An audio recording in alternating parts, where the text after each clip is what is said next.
जिंदगी की असली उड़ान बाकी है, मेरे इरादों का इम्तिहान बाकी है। अभी तो नापी है मुट्ठी भर ज़मीन हमने, अभी तो सारा आसमान बाकी है। परवाज़ में मेरे साथ आज मुलाकात कीजिए एक ऐसी ही शख्सियत से जिन्होंने छोटी सी उम्र में बड़ी कामयाबी हासिल की है। मुलाकात कीजिए राइटर सखी सिंह से।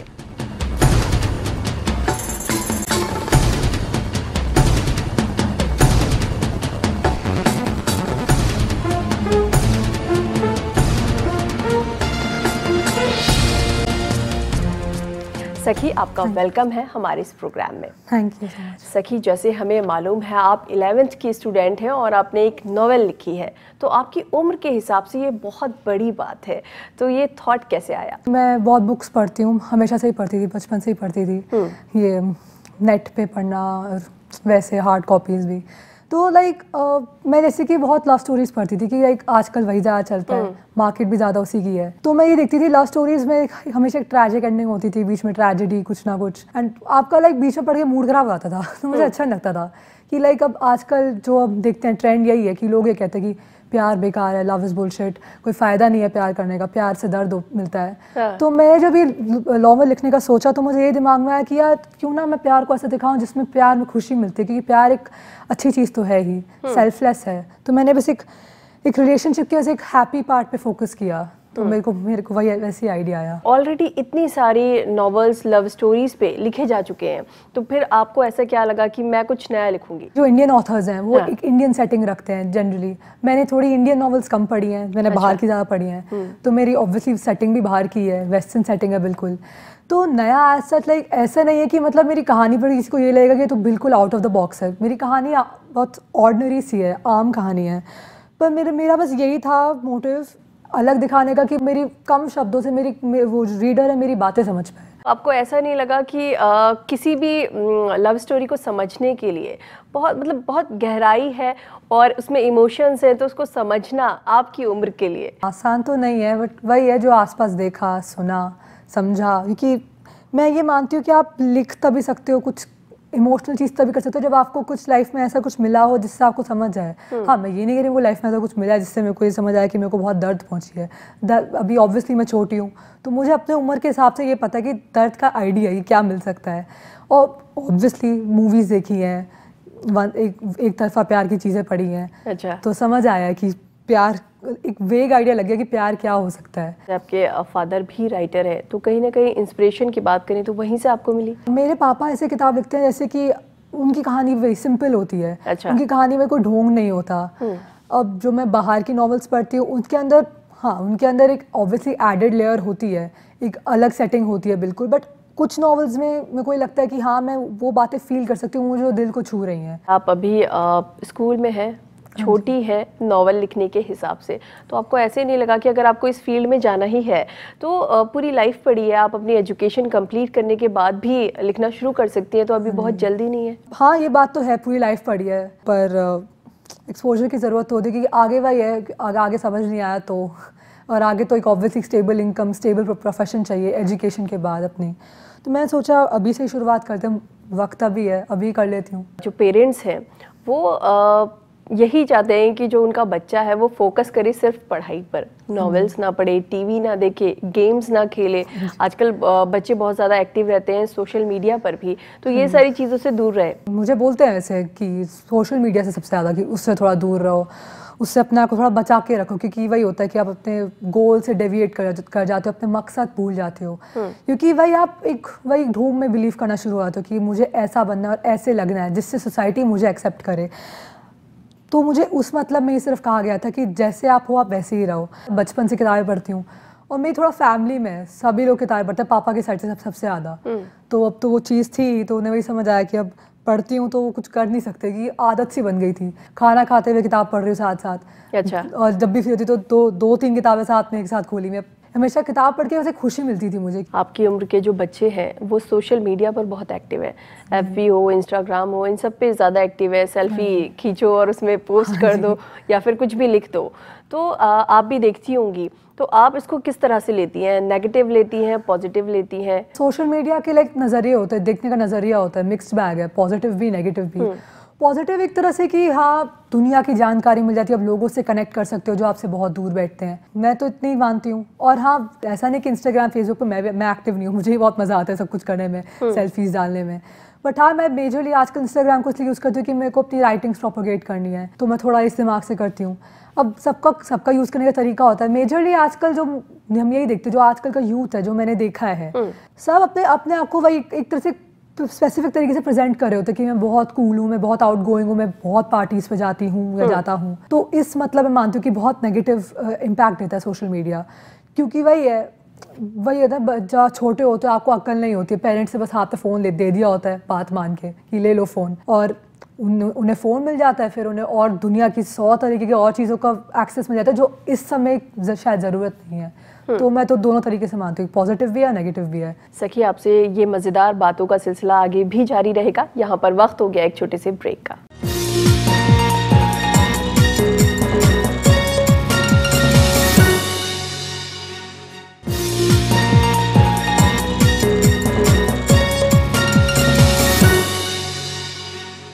ब्रेक के बाद एक बार फिर से आप सभी का इस्तकबाल है हमारे ख़ास प्रोग्राम परवाज़ में।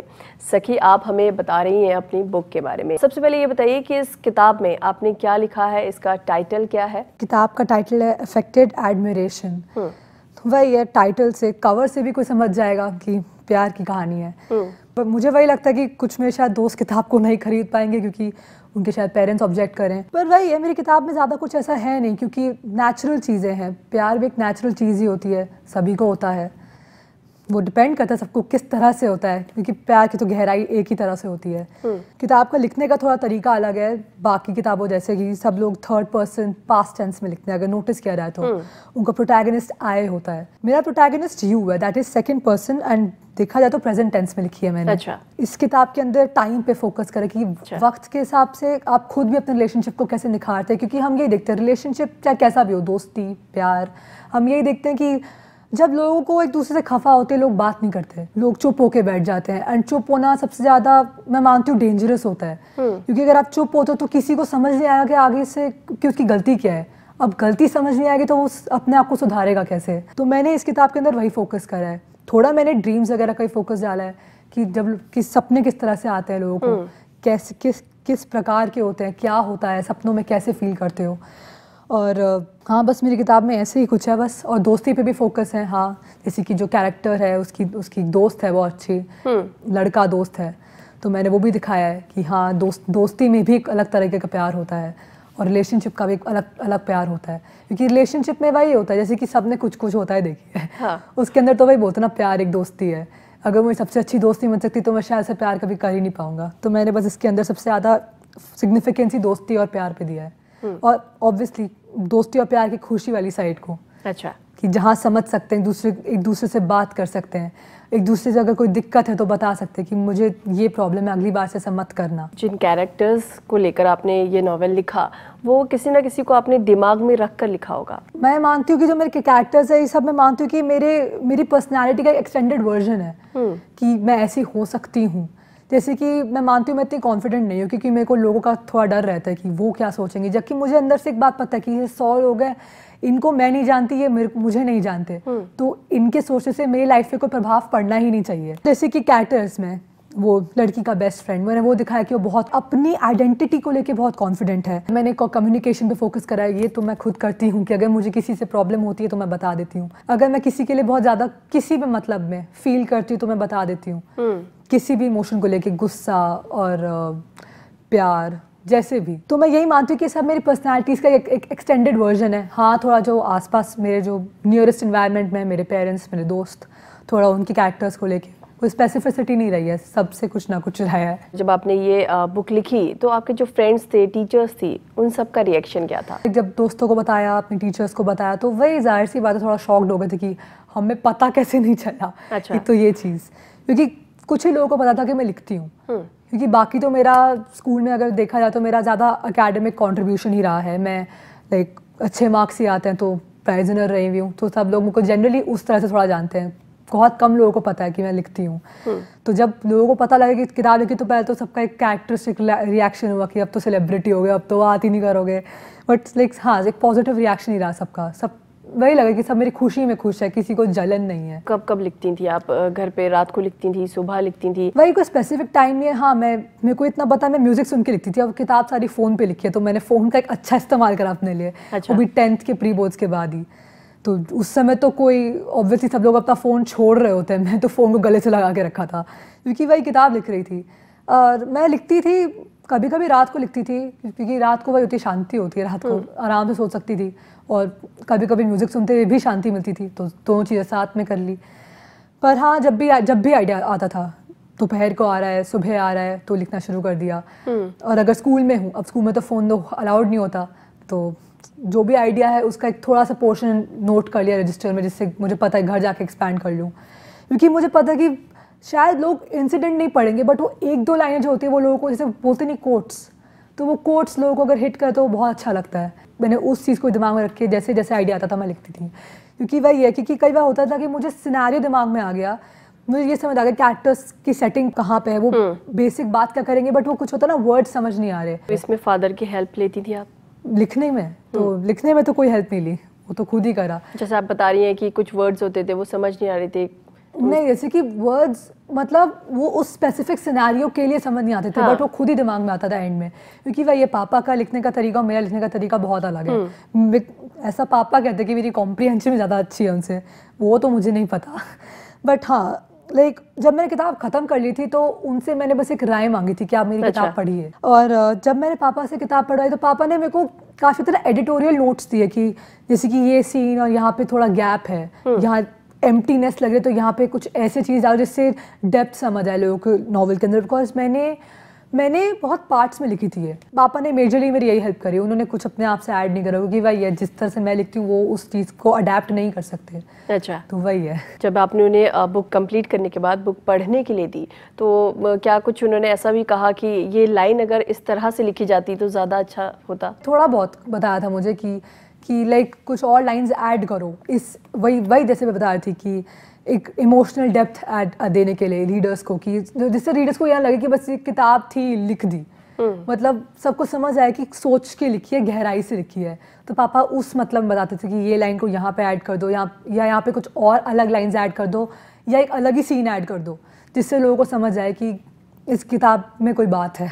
आप लव स्टोरीज पढ़ती हैं, आपने लिखी भी लव स्टोरी, इसके अलावा भी और बुक्स पढ़ती हैं? राइटर से पहले एक रीडर हूँ, तो अपने खुद की नॉलेज भी एक्सपैंड करने का मन भी करता है, और करती भी हूँ जहाँ से पता लगता है कि ये अलग टॉपिक है। अब जैसे जैसे बड़ी होंगी मेरा एक्सपीरियंस बढ़ेगा, नॉलेज बढ़ेगी, तो नॉलेज बढ़ेगी तो ऑब्वियसली अब एक ज़्यादा रेलेवेंट टॉपिक पे लिख पाऊँगी। तो वो रेलेवेंट टॉपिक पे लिखने के लिए भी अकल की ज़रूरत होती है, तो इसलिए सोचती हूँ कि थोड़ा एक्सपैंड तो करना ही चाहिए अपनी वो रीडिंग लाइब्रेरी को। सखी, आपसे और भी बातें करेंगे, लेकिन यहाँ पर वक्त हो गया एक छोटे से ब्रेक का।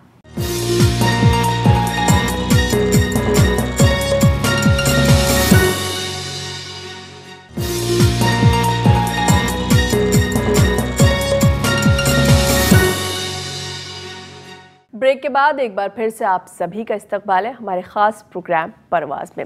सखी, जब आप किताब लिखने की प्लानिंग कर रही थी तो उससे पहले आपने कई सारे राइटर्स को पढ़ा भी होगा, उनका जो राइटिंग स्टाइल है उसके बारे में भी सोचा होगा कि मैं इस तरह से लिखूं या इस तरह से लिखूं।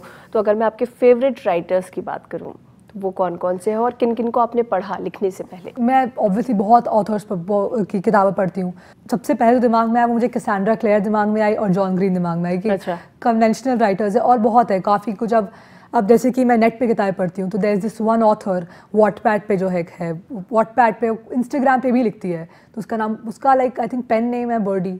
तो वो जो बर्डी है उसने तो मुझे काफ़ी इंस्पायर करा है, क्योंकि मैंने लाइक देखा है कि वो जिस तरह से लिखती है आपके दिल को छुएगा वो, जिस तरह से वो सीन क्रिएट करती है।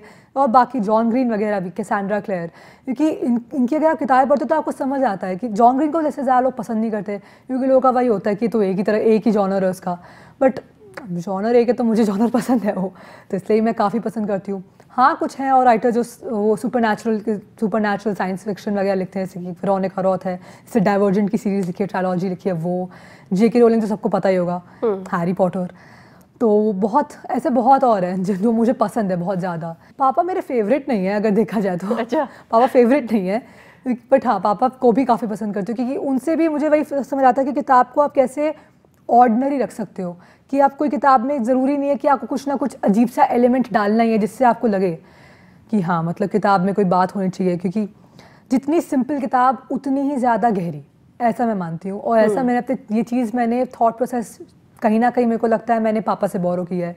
और बाकी जो ऑथर्स हैं मैं तो इसीलिए उन्हें पढ़ती हूँ क्योंकि मुझे वही लगता है कि ये एक स्पेसिफिक सेटिंग दे पाते हैं।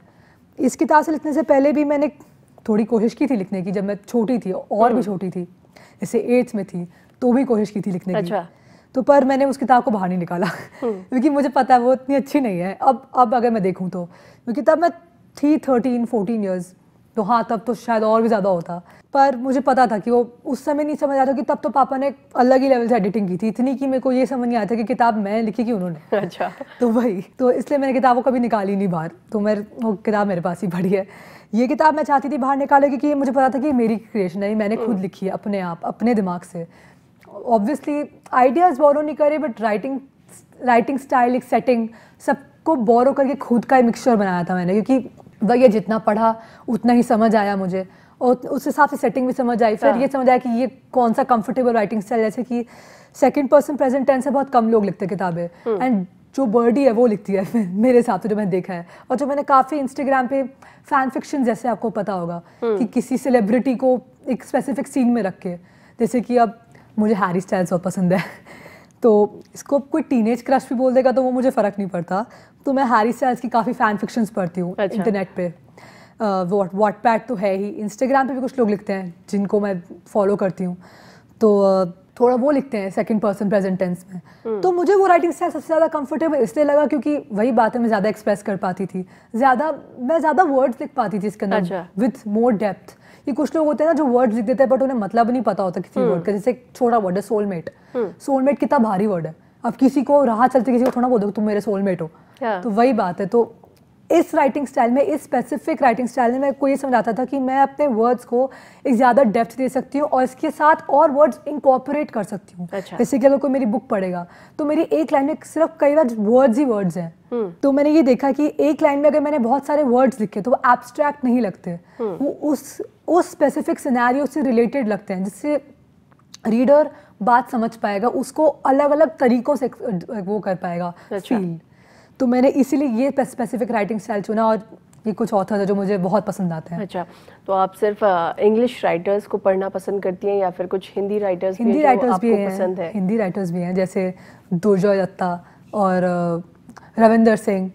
अमीश त्रिपाठी इतना पढ़ा नहीं है, थोड़ा बहुत पता है कि हाँ ये भी बहुत पहुँचे हुए ऑथर हैं, तो मैंने ज़्यादा नहीं पढ़े कभी। चेतन भगत थोड़ा पढ़ा है। जिन लोगों ने आपकी अभी तक बुक पढ़ी है उनके क्या रिव्यूज़ आए? जो दोस्त हैं, अभी ज़्यादा ने तो नहीं पढ़ी या ज़्यादा लोगों ने नहीं पढ़ी क्योंकि उनके एग्ज़ाम्स चल रहे हैं, बट कुछ दोस्तों के पेरेंट्स हैं जिन्होंने किताब पढ़ी है, तो उन्होंने वही कहा था किताब अच्छी है, सूदिंग है। तो मेरे को थोड़ा वही डर था कि अब कवर को देख के और अब वो अंदर कुछ सीन्स को देख के कहीं और ये ऑब्जेक्शन ना क्रिएट कर दें। तो अगर ऑब्जेक्शन क्रिएट भी करते तो मेरे पास एक वैलिड जवाब होता, क्योंकि मेरी किताब में सिर्फ वही नहीं है, मेरी किताब में हाँ पार्ट है लाइफ का, उस स्पेसिफिक स्फेयर का पार्ट है, तो वो मैंने डाला है, इसीलिए डाला है, लाइक दिल को शांति पहुंचती है किताब पढ़ के, तो मेरा वही मकसद था। आप आगे भी एज अ करियर राइटर ही चुनना चाहेंगी? पहले अपना बेस सेटअप करना चाहती हूँ, बिकॉज जैसे कि मुझे ही पता है और मैंने काफ़ी बेस्ट सेलिंग ऑथर्स को बोलते हुए भी सुना है कि चेतन भगत और अमीश त्रिपाठी के अलावा और कोई अपना राइटिंग में अभी करियर सेट नहीं कर सकता, क्योंकि वो काफ़ी समय से लिख रहे हैं, उनका बेस भी से काफ़ी समय स्ट्रॉन्ग है। तो क्योंकि वो एक किताब लिखते तो चाहे रीडर्स को पता ना हो कि किताब अच्छी है बुरी है, उनका एक ही रहता है कि हाँ भाई चेतन भगत ने लिखी तो इसकी किताब तो पढ़नी ही है। Majority of the Indian readers जो मैंने देखा है, क्योंकि अगर मैं ये देखूँगी कि रीडर्स की मार्केट में देखती हूँ बहुत स्मार्ट है अब, बट कुछ लोग ऐसे भी हैं जिन्हें आधी बातें समझ नहीं आती, तो वो यही किताबें उठा के पढ़ लेते हैं। मैं कोई बेइज्जती नहीं करी, बट मैं बस बता रही हूँ मैंने जो देखा है, ऑब्जर्व किया है। तो एज अ स्टेबल प्रोफेशन अभी नहीं चूज़ करना चाहूँगी, हाँ, क्योंकि मैं किताबें लिखती हूँ, नेक्स्ट भी लिख रही हूँ, सोच रही हूँ, तो हाँ ये साइड ऑप्शन में रखना चाहूँगी, बट पहले अपना बेस सेटअप करना, जैसे मैंने पहले कहा था, तो मैं बेसिकली जर्नलिस्ट बनना चाहती हूँ, पहले से ही बनना चाहती थी। तो पहले तो जर्नलिज्म में अपना बेस सेटअप करना है, फिर थोड़ा पैसा मिला, थोड़ा अपना स्टेबल प्रोफेशन करियर वगैरह बन गया, तो फिर राइटिंग। अच्छा सखी, आप हमारे व्यूअर्स के लिए, जो आज का यूथ है, उनके लिए कोई मैसेज देना चाहती हैं? आपके गोल्स और विशेस और आपके बीच में सिर्फ एक ही चीज़ होती है, और ये मैंने काफ़ी डायलॉग्स मैंने मूवीज़ में भी सुने हैं, बुक्स में पढ़े हैं, कि आप खुद को वही कहते रहते हो कि ये मुझसे नहीं हो पाएगा। हाँ। कोशिश तो करके देखो, नहीं हो पाया तो कोई बात नहीं। यानी कि तो इंसान की जो एक अपनी पहचान है, वो पहचान उसे बनाए रखनी चाहिए। हाँ जी। सखी, आप हमारे स्टूडियो में आई और अपनी ज़िंदगी से जुड़ी इतनी अच्छी अच्छी बातें आपने हमें बताई, अपनी बुक के बारे में बताया। उम्मीद करते हैं कि आने वाले सालों में आपकी कुछ और बुक्स को हम पढ़ेंगे। आपका यहाँ आने के लिए बहुत बहुत शुक्रिया। Thank you. तो ये थी राइटर सखी सिंह। आपसे फिर मुलाकात होगी अगले हफ्ते किसी ऐसी ही शानदार हस्ती के साथ। फिलहाल हमें दीजिए इजाज़त। आदाब।